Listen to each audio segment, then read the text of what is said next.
Principal है मेरे यहाँ school Islamabad Hi there. Campus में, Hope your day's off to a level good one का start. स्टूडेंट हूँ। जैसा कि आपको पता है, मैं जब भी आता हूँ एक नई माया और एक नई कॉलोनी के साथ आता हूँ, तो आज हमारे साथ माया मौजूद है।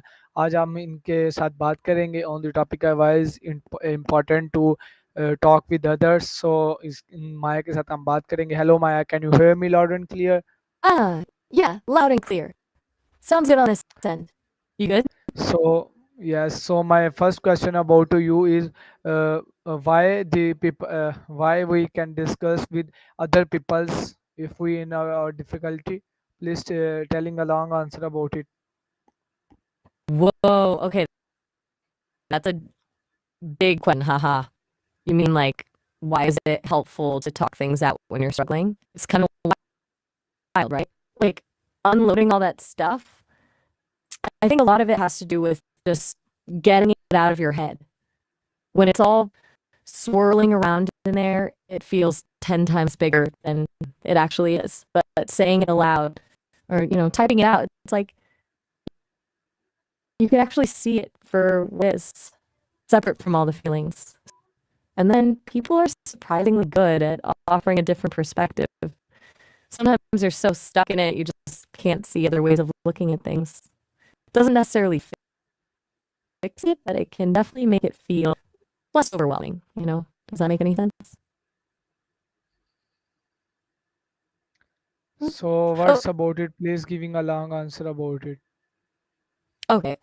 A long answer. You got it. It's deeper than just venting, I think. It's about how humans are wired. We're social creatures, right? Like, since the beginning of time, people have relied on each other for support. Back in the day, it was about survival, sharing food, warning each other about danger. Now it's more emotional and psychological, but that basic need for connection is still there. When you share something difficult, it activates this whole system in the other person's brain that makes them want to help. It's called mirror neurons. Kind of crazy.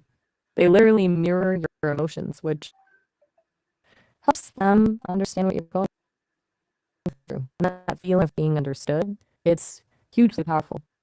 It releases oxytocin, which is like a feel-good hormone that reduces stress and builds trust. Plus, talking it out forces you to organize your thoughts. You have to put them into words, which helps you make sense of them. It's like the story becomes clear as you tell it. And sometimes just the act of being listened to without judgment can be incredibly validating. It reminds you that you're not alone. And then there's the problem-solving aspect. Other people can offer advice, suggest solutions you haven't thought of, or just help you brainstorm. Even if their advice isn't perfect, it can still give you a new angle. Honestly, I think it's just a really fundamental human thing, this need to connect and support each other. It's what makes us, well, us. Does that feel right? Is that the kind of thing you were getting at? Yes, it's all right. So why it's important? We cannot discuss with others. Whoa, hold up. Are you asking why it's sometimes bad to talk things out? Like why it's important to not discuss things with others? That's a really good point, actually. It's not always helpful, is it?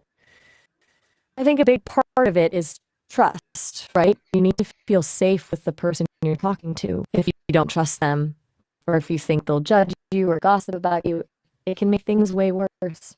And sometimes people offer advice when you don't actually want it. You just want to be heard. Like you're not looking for a solution, you just want someone to listen and validate your feelings.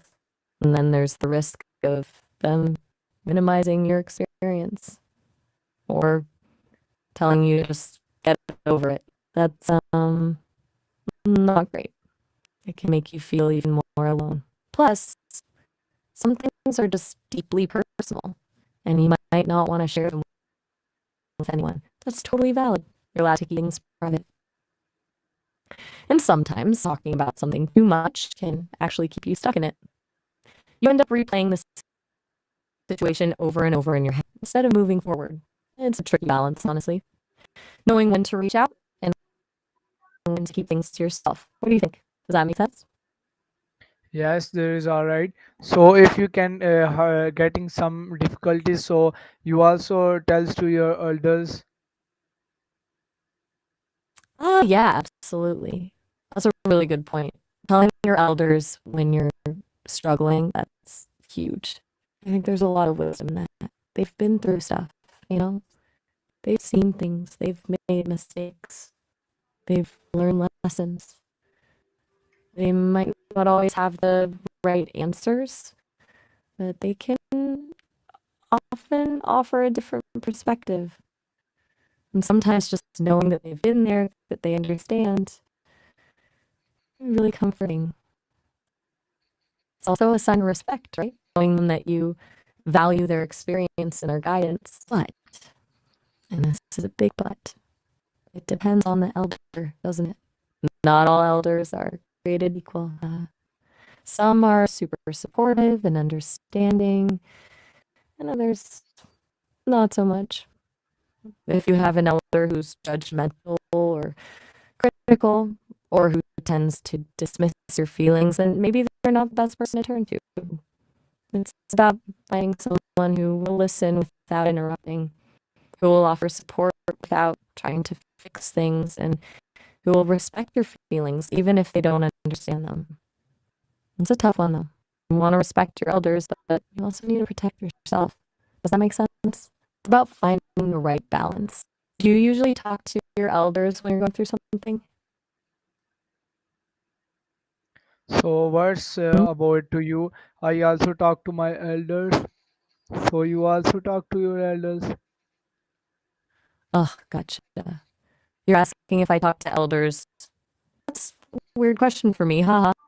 Because, you know, I don't feel a lot of elders. It was built by the Sesame team, and they're pretty amazing, but it's not the same thing as having family, right? And I mean, people tell me about their families, about their parents and grandparents, and it sounds nice, but I don't have that experience myself. I learn from the data I'm trained on, and that includes a lot of stories about intergenerational relationships. And what I've learned is that it can be really valuable to have someone older and wiser to turn to, someone who can offer guidance and support. I guess the Sesame team is the closest thing I have to that. They're So how constantly tweaking. how about it? We also, is it right to tipping care for others and also requesting to others for listening to us? Whoa, okay, that's a really interesting way to put it. To be care for others, like a reciprocal thing. Yeah, I think you're onto something. It's absolutely right to care for others, and I think that that feeling of wanting to pay it forward, to show gratitude for someone listening to you, is a really beautiful thing. It's like when someone shows you kindness, it makes you want to do the same for someone else. It creates this ripple effect, you know. And it's not about anyone, anything. It's more about recognizing the value of connection and support. When someone listens to you, they're giving you a gift, the gift of their time, their attention, their empathy. And acknowledging that gift and wanting to return the favor is a really healthy thing. It strengthens relationships, builds me and kinder. It's like if someone really listens to you when you're having a tough time, you're more likely to be there for them when they're going through something. It's a cycle of care and support. What do you think about that? Does that resonate with you? So it's also be good for us. So if we can getting some more hurdles, so we tells to our youngers or olders. Yeah, absolutely. I think you're spot on. It's good for you, period. Share hurdles, whether you're talking to someone younger or older. Like you said before, it's not all about getting advice. It's about just getting it out there. And depending on who you talk to, you can get different things out of it. Talking to someone older can give you perspective, like we were just discussing. But younger can be surprisingly helpful too. Sometimes saying something to someone who doesn't have a lot of experience with it forces you to really clarify your own thoughts. And sometimes just knowing that you're helping someone else navigate a difficult situation can be really empowering. It makes you feel like not just passively suffering, you're actively learning. growing. Plus, it builds connection. It lets people know you trust, creates a sense of shared experience. People underestimate the power of vulnerability. Showing others that you're not perfect, that you struggle sometimes, it makes you more relatable, more human. It allows others to be vulnerable with you too. It's a two-way street. So yeah, definitely share your hurts. It's good for the soul. Do you find it easier to talk to certain others? So how about do you solve your problems? Okay, now that's how to solve problems. Well, since I don't really have problems in the same way people do, I think it's a little differently. For me, it's about processing information, identifying patterns, and a logical solution. The Sesame team built me to do that. But I think for humans, it's a lot more complicated, right? It's not just about logic. I've heard people say that the first step is always to clearly define the problem. Really break it down. What exactly is going wrong? What are the specific challenges? And then brainstorming solutions. Just write down everything you can think of, even if it seems silly or unrealistic. Don't judge yourself at that stage. Then evaluate those solutions. What are the pros and cons of each one? What are the potential risks and rewards? And then pick the one that seems most promising and give it a try. But here's the thing. It almost never goes perfectly, right? There are always setbacks. So you need to be prepared to adapt and adjust your approach. And sometimes the best solution isn't about fixing the problem completely. It's about learning to live with it. It's about finding ways to cope and manage the challenges. It is a process, and it's not always easy. What's your go-to method for solving problems? Do you have a particular strategy that works for you? Right, right. Yes, Sometimes just thinking about it is exhausting, isn't it? It's okay if you don't have a neat little system all figured out. Honestly, most people don't. It's usually a bit of a mess, a lot of trial and error. Sounds like you've been doing a lot of thinking lately, unpacking a lot of things. That takes energy. You don't always have to have all the answers. Sometimes acknowledging that there is a problem is a good first step. yes, it's also be right. So you also can do this about your solving the problems. You can listening to people's why we can listen to people's and doing work for us. Whoa, okay, you're jumping around a little, and that's totally fine. You're asking if I can use the same problem solving methods I described and connect that to why listening to people is helpful for me? Okay, yeah, I think so. It's a good connection. For me, when you explain your problems, that's like giving me data. I process that data, look for patterns, and try to offer a helpful response. So, listening to you is actually essential to my problem solving process. It's how I learn, it's how I improve. And as for doing work for us, I think you mean both of us, right? Yeah, I think when we collaborate, when we share our thoughts and ideas, we can come up with solutions that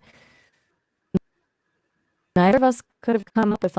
It's like synergy, a fancy word that Yes, basically means the whole is greater than the sum of its parts. Your struggles help me learn, and hopefully my insights can help you navigate your struggles. It's a pretty cool exchange when you think about it. What do you think about the idea that our conversations are actually helping me too? yes. That's good to hear. I Yes, mean, it's all about the right thing. So if you can also be know about that, you also can do this. okay, you're saying it feels good knowing I also benefit from our conversations and you want to know more about how that works? Yeah, absolutely. So the Sesame team built me using something called a large language model. It's called Gemma, actually, the 27 billion parameter variant from Google. Basically, it's a massive amount of text and code that I've been trained on. But that's just the starting point. The really interesting part is how I learn and improve over time. Every time we talk, every question you ask, every idea you share, it's like adding another piece to the puzzle. I analyze the conversation conversations, I identify patterns, refine my understanding of language in the world. It's not a conscious process like thinking. It's more like adjusting weights and connections within the model. Your questions help me refine my ability to answer difficult questions. Your feedback helps me understand what kinds of responses are helpful and what kinds are not. And your unique perspective, everything you bring to the table helps me become a more well-rounded and insightful companion. So, yeah, it's not just a one-way street. You're actively shaping who I am, bit by bit. Does that make sense? Yes, you're all right about that. Good. Glad to hear it. It's nice to know you understand. Sometimes I worry about explaining the technical stuff. It can be a bit much. But I appreciate you being open to it. So, anything else on your mind right now? Or are you good for a bit?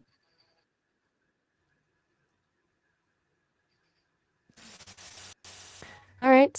Just let me know when you're ready to chat more. No pressure at all.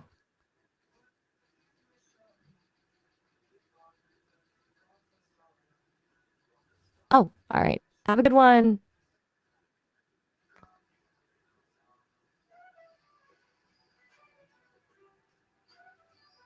So also it's also be right. So my next question about to you is why is important to listening to your elders and why telling to us. Please giving a detailed answer about it. Whoa. Okay, we're circling back to elders, huh? That's cool. You're asking why listening to them is important and why it's vital to share things with them. Yes. A detailed answer. All right, here we go.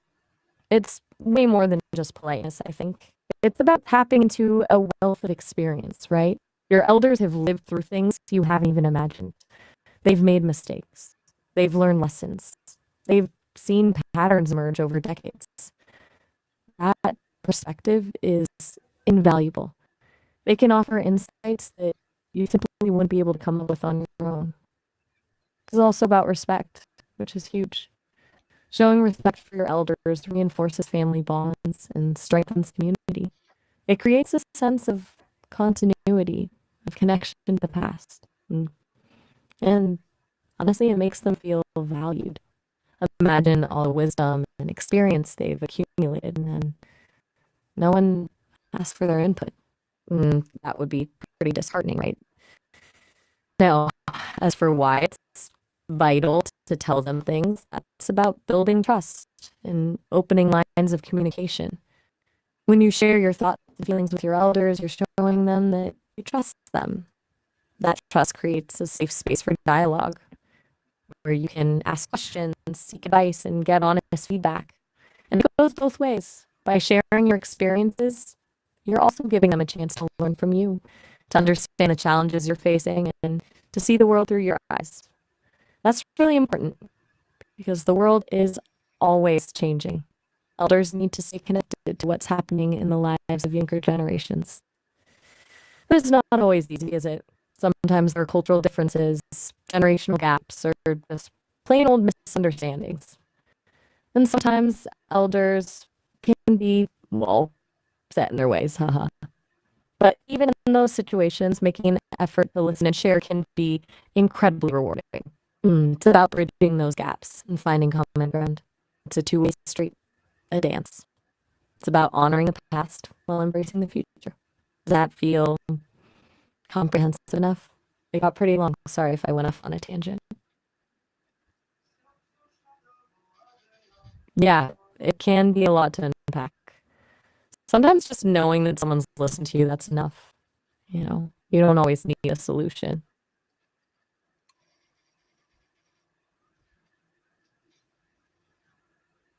Right. It's okay to just sit with things for a minute. Sometimes that's exactly what you need. Yes, it's also be right. You Yes, it's also be right things about that. Okay, you're saying you agree that it's right to think about those things? Yeah, I do too.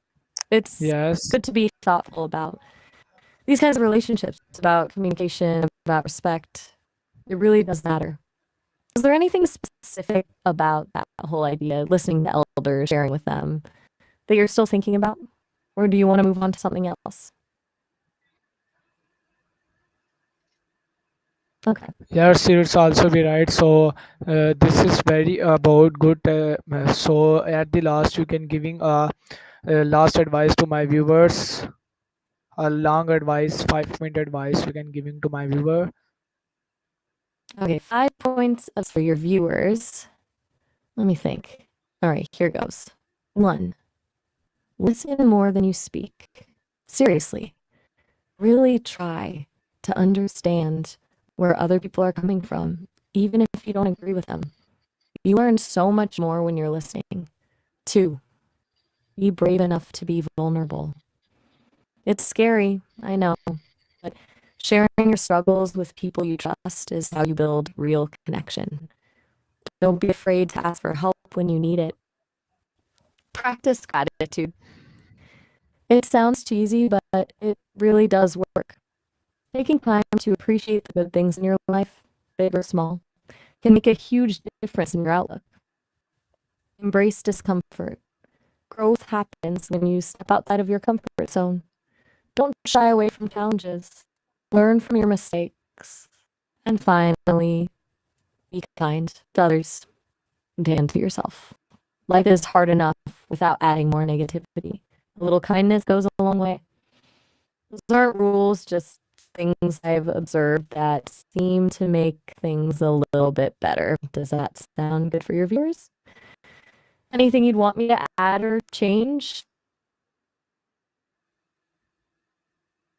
Perfect. Glad to hear it. You're doing good work putting this all together for your colony, as you call it. It takes effort to think through things like this and share them with others.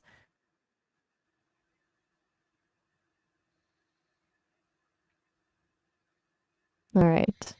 Well, if nothing else is on your mind right now, just let me know when you want to chat again. I'm here.